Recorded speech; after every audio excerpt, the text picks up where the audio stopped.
กองประชุมคณะบริหารงานพรรคเมืองจำปาสักครั้งที่ 4 สมัยที่เก่าวันที่28ตุลาคม2025คณะบริหารงานพรรคเมืองจำปาสักเปิดกองประชุมคณะบริหารงานพรรคเมืองครั้งที่ 4 สมัยที่เก่าด้วยการให้เกียรติเข้าร่วมเป็นประธานของสหายสมศรีมณีนินคณะประจำพรรคแขวงห้องประธานสภาประชาชนแขวงผู้สีนำเวียกงานหอบด่านเมืองจำปาสักสหายวิไลศักดิ์ศูนย์ทรกรรมการพรรคแขวงเลขาคณะบริหารงานพรรคเมืองจำปาสักมีบรรดาสหายห้องเลขาพรรคเมือง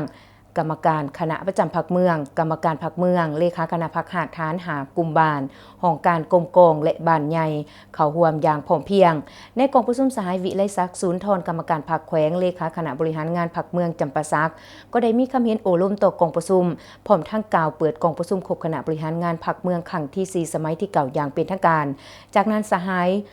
สุกิตาอินทจักรห้องเลขาพรรคเมืองประธานปกครองเมืองจำปาสักก็ได้ผ่านการรายงานบทสรุปติราคาการนำภาษีนำของคณะบริหารงานพรรคเมืองจำปาสักประจำเก่าเดือนและทิศทางแผนการ3 เดือนถ่ายปี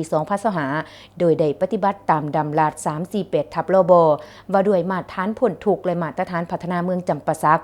ประเมินผลได้73 บาทมีจำนวน11,709 ครอบครัวพัฒนา 10,940 ครอบครัวกวาง 98.75 ส่วนหอยครอบครัวทุกยาก65 ครอบครัวเท่ากับ 0.95 ส่วนหอยสหายสุริยันท่องสวรรค์กรรมการประจำพรรคเมืองห้องคณะกรรมการปกครองเมืองก็ได้ผ่านบทสรุปการจัดตั้งปฏิบัติแผนพัฒนาเศรษฐกิจสังคมเก่าเดือนและทิศทางแผนการ3 เดือนท้ายปี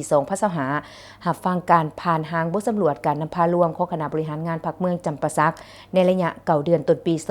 2025จากสหายคำผู้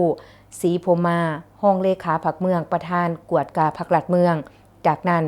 ผู้แทนในกองประชุมก็ได้ประกอบคำคิดคำเห็นใส่บทสรุปตีราคาการนำพาเวียกงานหอบด่านบทสรุปการจัดตั้งปฏิบัติแผนพัฒนาเศรษฐกิจสังคมประจำเก่าเดือนต้นปีและทิศทางแผนการ3 เดือนตัวหน้า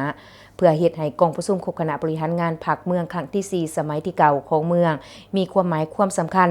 ก็ยังได้รับฟังการมีคำเห็นโอลมและสีทิศเนียงทางจากสหายสมศรีมณีนินคณะประจำพรรคแขวงห้องประธานสภาประชาชนแขวงทั้งเป็นผู้สีนำเวียกงานหอบด่านของเมืองจำปาสักอีกด้วย